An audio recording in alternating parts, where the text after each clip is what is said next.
Hello and welcome to my show, Conversation with Priya. Thank you so much for joining in today. We have our very special guest, Larry Long. Larry Long is a director of Collegiate Cells of Teamwork. Teamwork technology are used across the broad spectrum of professional organizations and streamline and optimize their daily workflow. Also, it is an online platform wherein athletes connect and engage with scheduling, communication, and travel.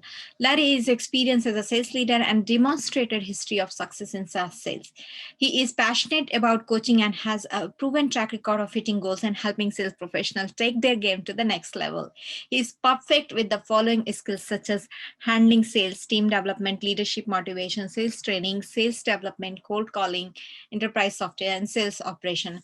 He is very passionate about the baseball and he brings all his energy of baseball and learning into his every professional appearances he does. He's a keynote speaker and a sales expert, coaching a lot of businesses and giving his value add into this is sales space in entrepreneurship and the business spectrum.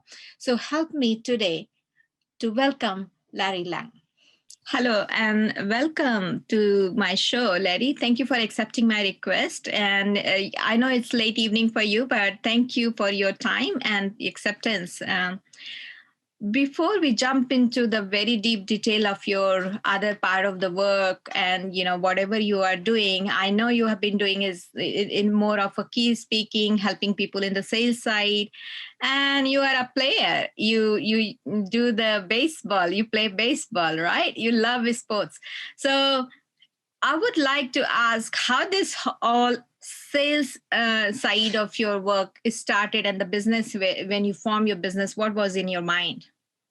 Yeah, I appreciate it. And thank you for having me, Priya. Super excited to be here. And yes, I played baseball at University of Maryland, go Terps. That was my school. And my first job out of college was at Accenture doing IT consulting. Right. And I was a marketing major. I don't know how I ended up doing IT consulting, but I learned so much.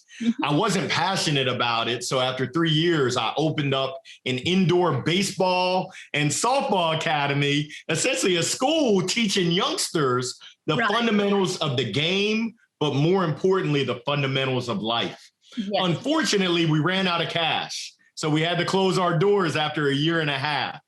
As you know, if you have a business and you don't have cash, you don't have a business anymore. So it was back to the real world. And that's where I got my entry into software sales, selling SaaS, software as a service, to chartered accountants, CPAs, and making $150 a day. It was a rude awakening, but I learned so much, and I was on a journey. I've worked for 6 different companies, 8 different stops within the software sales. I work for big companies like Intuit. I work for small startup companies, which is really what I like. And most recently, I opened my own company as a keynote speaker and a sales coach, being able to help organizations to take their game to that next level. Right. And what was the trigger point for that? It was really me stepping into my courage. I knew I had been speaking for years, but I never charged anyone. Folks would say, hey, can you speak at our sales kickoff? Hey, Larry, can you come speak at our company event? And my answer was always, yes, I will. And my answer today is still yes. But now there's a fee that comes with me speaking. And it's been absolutely amazing to be able to help people to get to that next level, to motivate and inspire, to believe in themselves, and now be able to make a living doing it. Oh, goodness. I never would have imagined that this would have been my livelihood, Priya. Right. And isn't it so interesting to have your passion as a career and you're getting paid for that?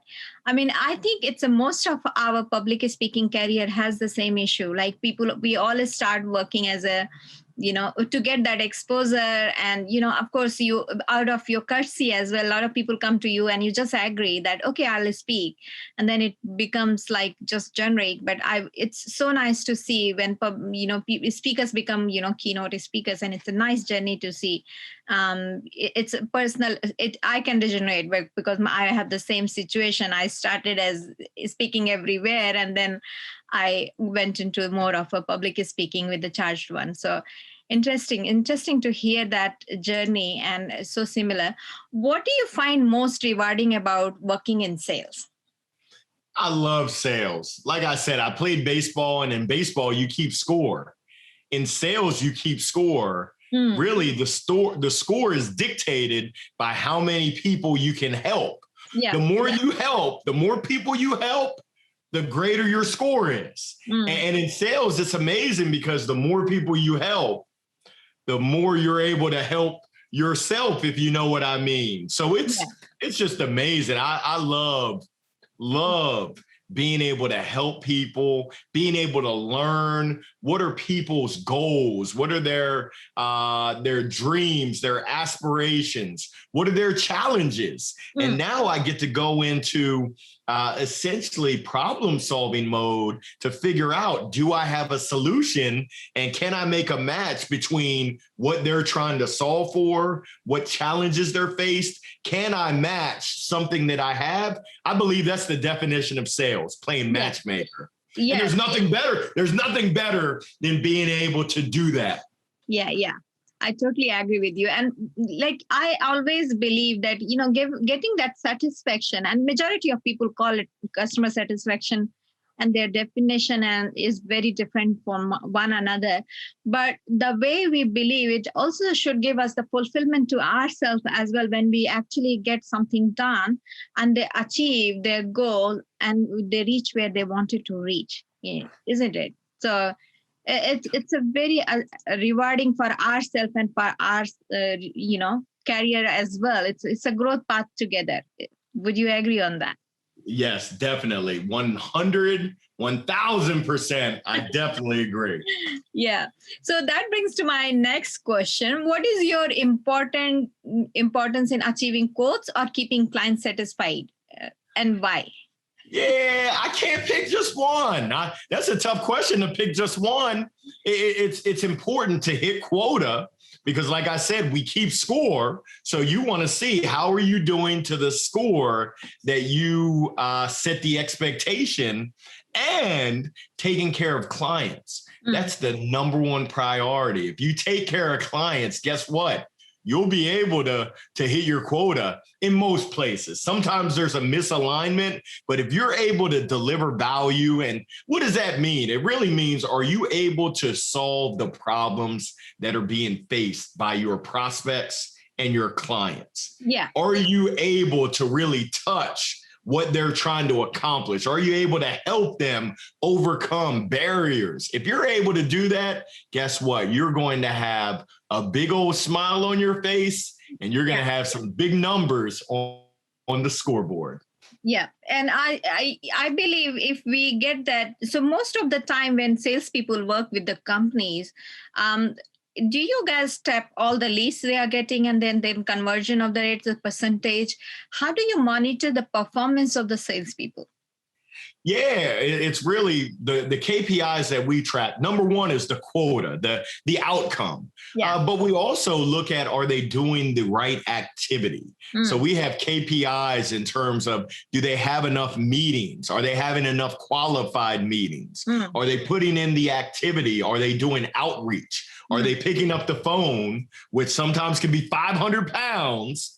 I'm not sure how many kilos that is, but are they picking up this heavy phone and making calls? Are they sending emails? Yes. Are they using social, as well as are they using postal, the mail, snail mail, handwritten notes? Are they getting creative to make connections and establish relationships? Are all critical performance indicators and essentially leading indicators to, will we have success in the future from a ultimate goal standpoint? Right. So you're saying you're more focusing on when it comes to the sale, it should be more focused on the outbound side rather than inbound side, because I have noticed a lot of people are going towards more inbound side and not paying any attention to outbound side. And especially small businesses are very hesitant to make some calls, send email. I always hear that, oh, I don't want to be a spammer, or I don't want to call. I don't know how these people react. Cold calling doesn't work. All that concept is coming. And I'm saying, why cold calling? When you are warming up in social place, engaging with them in the social place and through the different networking places and all. And when you are picking up a call and being persuasive about your service, I think it's not a cold call. Yeah, so it's absolutely awesome, and you hit the nail on the head. Of course, warm calls and inbound is fantastic. That's perfect. But guess what? If you don't go outbound, you're missing out on the opportunity to reach out and touch someone who you could benefit.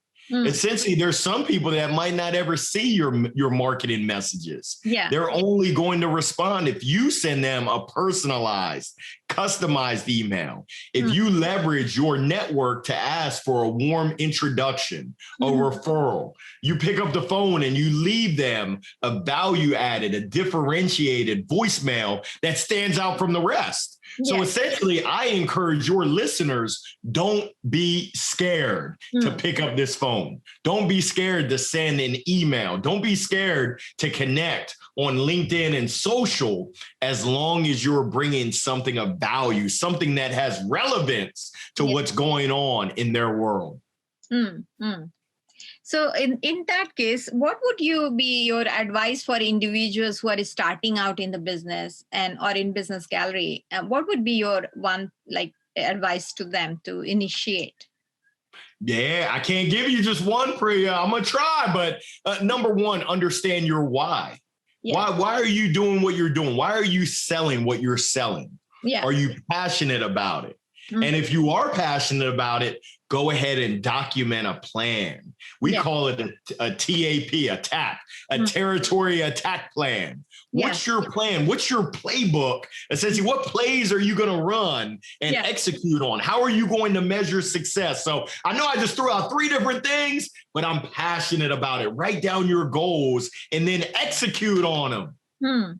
And I always believe that when you are it's like a dance choreography, right? So when you know what will be your theme of your dance, you choreograph your whole, play accordingly, and then people can enjoy the whole journey rather than giving one step, right? It's a harmonious effect. And that brings a lot of energy in your work, and that energy can be filled by your customer, isn't it? Oh, big time. People can smell BS a mile away. That's why I said start with your why. If you're not really passionate about helping people, if you don't really care, good luck. The folks that most prospects, most clients, they're pretty sharp people. They can read people. And I call it commission breath. Yeah. If all you're doing is talking to them so that you can get paid, oh, no. Survey says, there's a thing. And it's about making deposits. It's helping people out. The more people you help, it's unbelievable. There is no magic pixie dust. There is no silver bullet. No. But what I found is that the more people you help, it's just magical. It's amazing how it comes back and it helps you tenfold. Yeah. And do you notice when we start the business, taking help, and if you are not open to your own people, the people whom you know, taking help from the people you know, they're going to help contribute a lot in your future journey? Would you agree? When you are starting up, you should ask for help. You should be able to open up and sell your own people before you go out. That is a practice pitch, and it's a practice ground, I would say.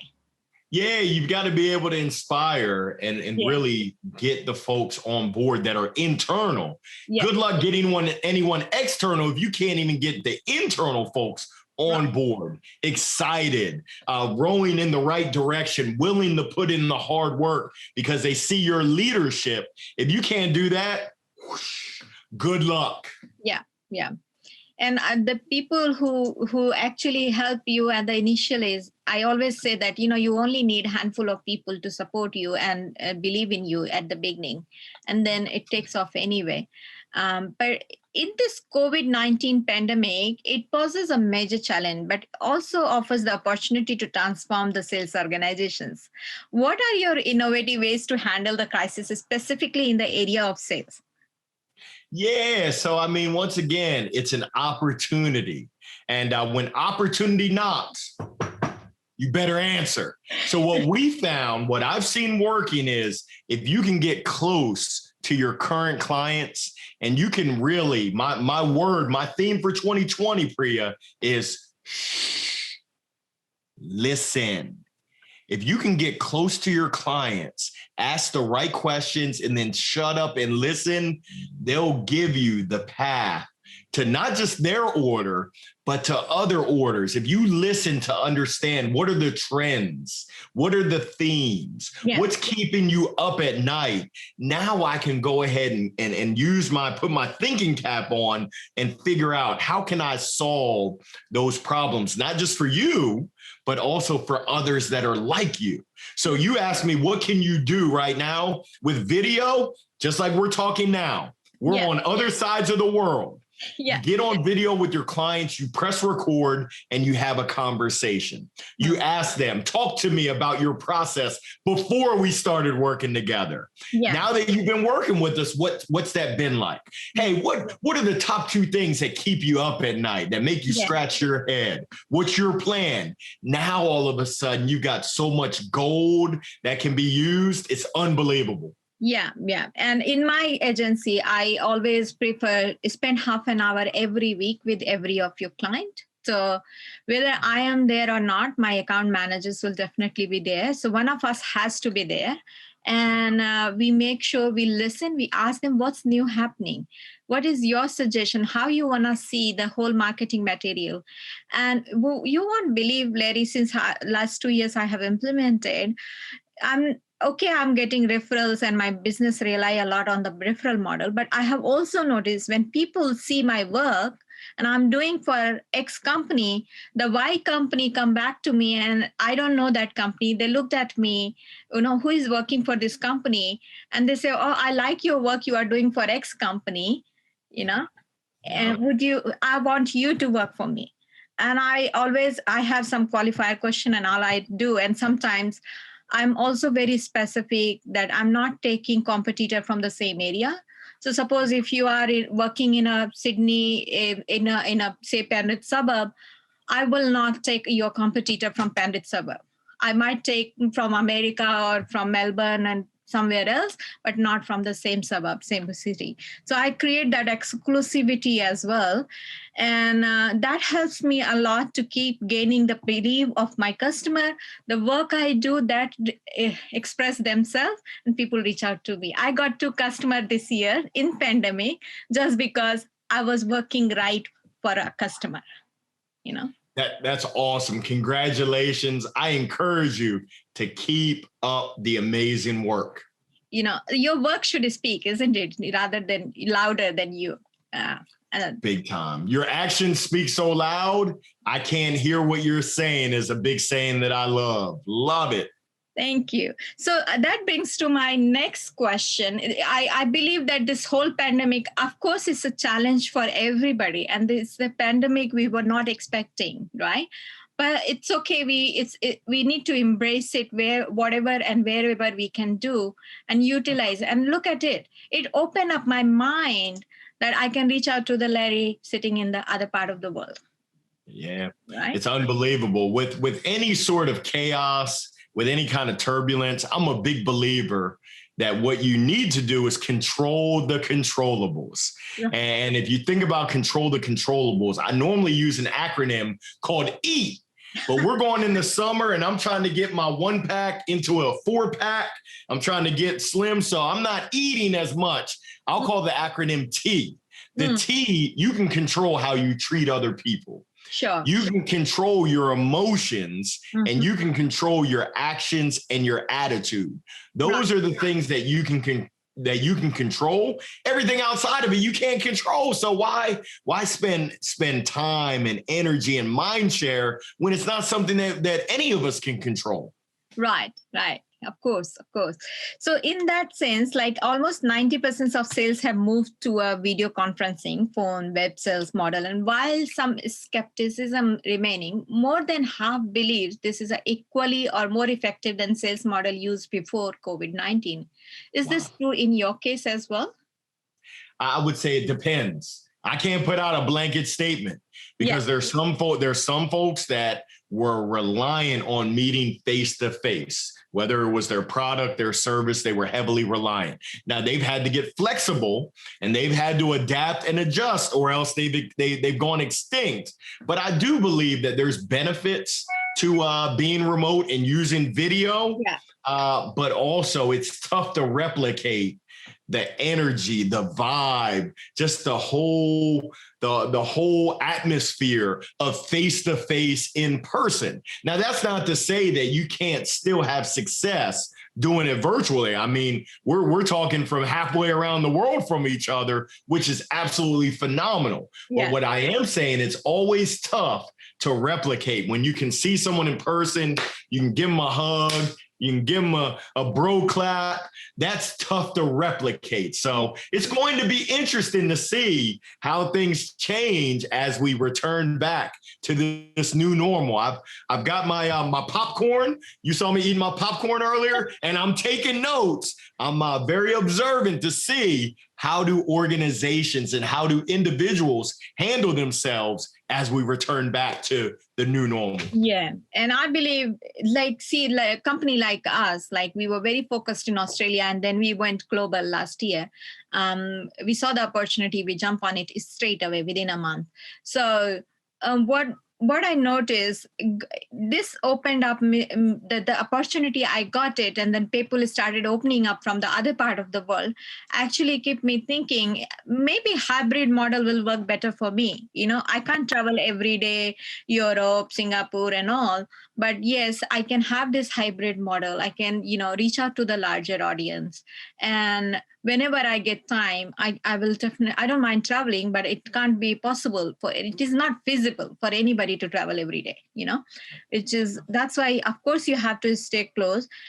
And if you can't be close to your home, you can't be close to anywhere other part of the world. Of course, we are living in a global village by Gandhi dream, but, we have to be very specific where we are doing and how we are spreading, So hybrid model I think it is going to help us a lot in our business.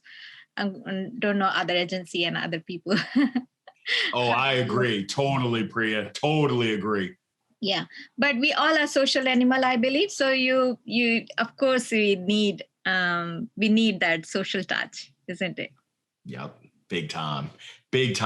It's interesting. We've the last 15 months, we've been through some challenging times. And what I find most interesting is that there's some industries that have thrived. They've been excelling. And then there's others that have absolutely just crashed. And it's been sad. It's been unfortunate. But I think that there's going to be some good innovation that comes about due to the circumstances that we've been faced with. Right. And that brings to my last question. When it comes to the revenue growth, what do you think that how people should how people should reach out to that? Of course, we are looking into the key performance area, and financial is not only the key performance area. We have to have other elements also keep in consideration. Bringing new client is not only a client base, retaining customer. What I have been hearing from you, retaining your customer, building your relationship with the current customer will be bigger shift for you. Do you agree with that? And you have been explaining this for a while, but I'm just bringing this question: how people can touch that revenue growth? Revenue growth is the responsibility of everyone. If you think about it, everyone in the organization has an impact or should have an impact on revenue. That's what keeps the lights on. That's what keeps the business able to remain a business. And with growth, you now have opportunities to really to grow the business, to expand, to help more people. So I believe it's the responsibility of not just the sales team, but really all aspects of the business from the top all the way throughout the entire organization. And that's got to be explicitly, it's got to come from the top that, hey, this is the expectation that everyone is keeping their eyes and their ears open for opportunities for us to serve, for us to help, for us to impact both our clients and our prospects in the spirit that we can now increase and grow our revenue. I mean, of course, it is an ultimate goal, but bringing that synergy between across the team and across the departments are becoming more crucial when you actually think about revenue growth model, isn't it? Yeah, I mean, there's a saying, teamwork makes the dream work. If you've got every organization in a silo operating in a vacuum, we're in trouble. Whereas if you have everyone that's working together in as close to harmony as we can, and we're rowing in the same direction, we don't have some people rowing this way and other people going that way. It's going to slow us down. Oh, no. But if everyone's rowing in the same direction, the results, at least from my experience, as JJ Walker would say, dynamite. Interesting. So thank you so much. That bring us to end. I can continue talking. I feel like I'm cutting the communication in between, but it's like I really can keep going. And it's so amazing. And I know the audience will value. Before you go, you want to give any 2 cents advice to the people for this year? Yeah, I would just say hang in there. I know it's going to be tough. We're going through some turbulence. There's going to be chaos. What I learned is that when you're in a storm, the best way out is to keep going. So guess what? We've come this far. Keep going. When the going gets tough, I'm a big believer that tough people are greater than tough times. Yeah. So we might be facing some tough times, but you're a tough person. And I'm writing a book talking about and really sharing insights to let people find their toughness, their inner greatness. I'm a big believer that we've all got greatness inside. So I decided to write a book, and here goes a little preview. Not too many people have seen this, Priya, but the book is called Jolt. How do we zap ourselves to finding and believing in our inner greatness? So I believe in you. Now you've got to believe in you, and let's go ahead and make it happen. Interesting. So we got the first sneak peek of your book, Jolt. It is coming up. Now making noise. But it's just a sneak peek. Okay. Thank you so much for your insight and your time today and your wisdom. To find you, all your details will be given. I'm sure you are very active on the social media, especially LinkedIn, so people can reach out and take help. And do you operate in a specific area? You go worldwide? What's your? I'm all across the world. I'm from the east to the west, to the north to the south. Wherever you go, I'll be there. Great. So if you guys want to have his energy in your public speaking platform, please invite Larry. I'm a big admirer of him. So thank you so much, Larry, for joining in today. Thank you, Priya. It was a pleasure. Pleasure joining you. Thanks. Thank you so much for watching this video. If you liked it, like, comment, and subscribe if you haven't already done it. To know more about us, visit www.corporality.global. And also you can find more about Priya Mishra is on priya.sydney.